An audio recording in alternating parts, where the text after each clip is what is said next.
Ainda sobre vacinas, um novo lote começou a ser distribuído hoje. O Ministério da Saúde começou a enviar para todo o Brasil mais 3,5 milhões de doses de imunizantes contra a Covid-19. Uma parte é de vacinas da AstraZeneca, Oxford, produzidas pela Fiocruz, e a outra da Coronavac, preparadas pelo Butantan. O lote é destinado à vacinação de idosos entre 60 e 69 anos, além de agentes das forças de segurança e salvamento que atuam na linha de frente do combate à pandemia.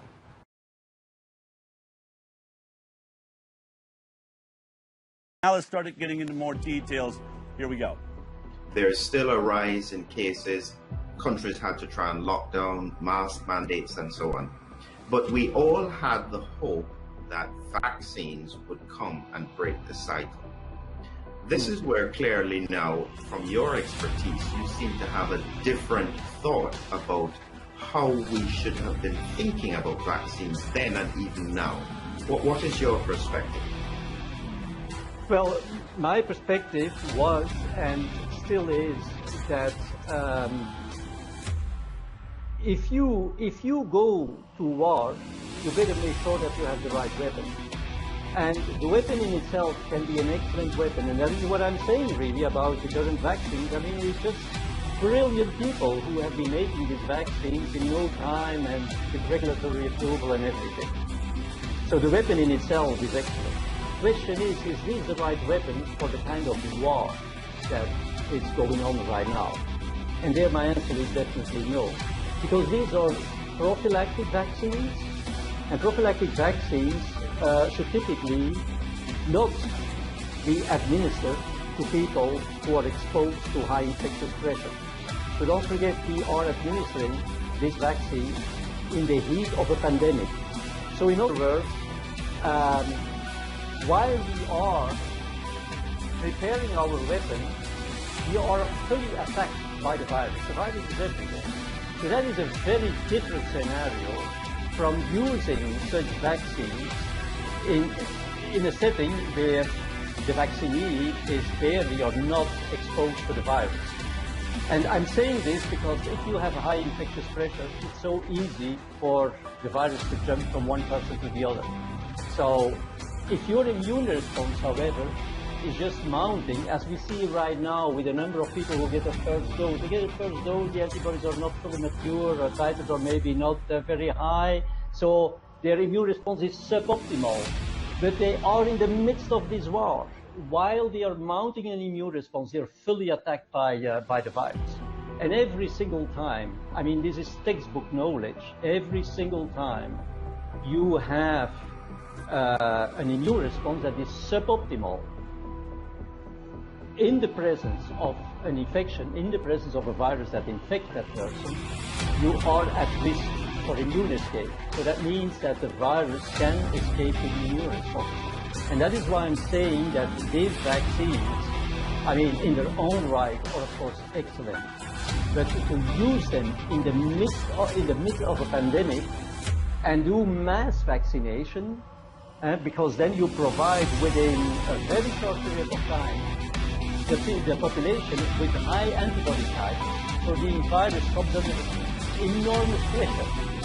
I mean, that wouldn't matter if you can eradicate the virus, if you can prevent infection. But these vaccines don't prevent infection. They protect against disease. Because we are just, unfortunately, we look no further than the end of our nose. In the sense that hospitalization, that's all that counts. You know, getting people away from the hospital.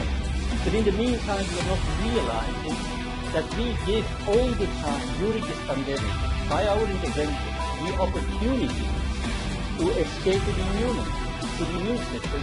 And that is, of course, a very, very, very dangerous thing, especially if we realize that these guys, they only need 10 hours to replicate.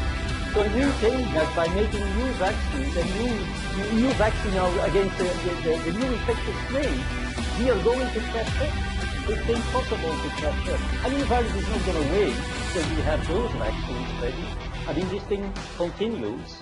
And as I was saying, the thing is, I mean, if you do this in the midst of a pandemic, that is an enormous problem. These vaccines are excellent, but they are not made for administration to millions of people in the heat of a pandemic.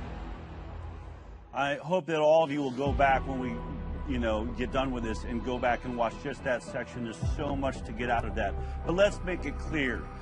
One of the kings of vaccines, one of the greatest vaccine developers and overseer of most of our programs around the world, the important ones, is telling you, as someone that describes, I study how the vaccine works, and he tells you this vaccine is not designed to stop infection. Personally, I think the discussion may be over there. So when Fauci says we're waiting for data to come in, I've been thinking, I think the data would have been here by now. This guy's telling you, Geert says, I know for a fact, I've been in all these laboratories. He knows what this is. He's been around over the last 20 years and studying mRNA vaccines and viral vector vaccines. This guy has been in all those laboratories, in fact, running most of them. So when he tells you this vaccine is not designed to stop the infection and therefore transmission, I would take him for his word. And so what he's saying, and look, he's doing his job. He believes in vaccines. He's telling you, this is an excellent product. I would challenge him on that, but it doesn't matter. He's saying this is an excellent product, but it's the wrong weapon. It's the wrong weapon for the war we're in. A prophylactic vaccine cannot be used once the war is upon you, once you're already under assault. He talks about something we have already talked with you a lot about. We are very concerned about people that get that first shot, and then we see the news reports that after their first shot, they got the natural infection. That is the worst case scenario. For some reasons we haven't even talked about. We brought up antibody-dependent enhancements, that somehow that could backfire on you and make the virus more deadly. But what he's saying is you're creating a worst-case scenario where you are mounting what he calls a suboptimal response. It's not the optimal response by the vaccine. Your body's trying to create the antibodies, and it's only gotten started after the first shot or right when you get the second shot, and already you're under attack. And so the virus is going to win. And when I was thinking about him describing it, it reminded me of a self-defense class that I was in at one point, where the teacher was talking about, look, if you have a safe under your bed that has a handgun, you probably shouldn't have, the magazine and the handgun all together, I guess, in case your kids get in there, whatever. He said, so you're going to have a handgun and, a safe. You want to open it, then you put the magazine in your gun, and then you're ready to handle it. So let's be clear. This is a perfect weapon, a perfect scenario. Should your dog start barking and you hear that someone's outside your house and you're worried that somebody might be casing your house, you open up your safe, you grab your gun, you pop in your magazine, you're ready to go to defend your house. But let's be clear. If you wake up in your bedroom and you see across the room there's an assailant standing there, by the time you reach over and try and get into your safe, get your magazine and the gun, that assailant is on you, and now you are in trouble. That gun will be useless to you. And I think about what Geert's saying, that's what he's telling you. This would have been great if the virus was coming sometime and you had time to prepare for it, and you still got to get to your front door. It's already attacking you. At that point, the gun is no longer the appropriate weapon. In this case, natural immunity would be. In this case, hand-to-hand combat. They're charging at your bed, you're just sat up in bed.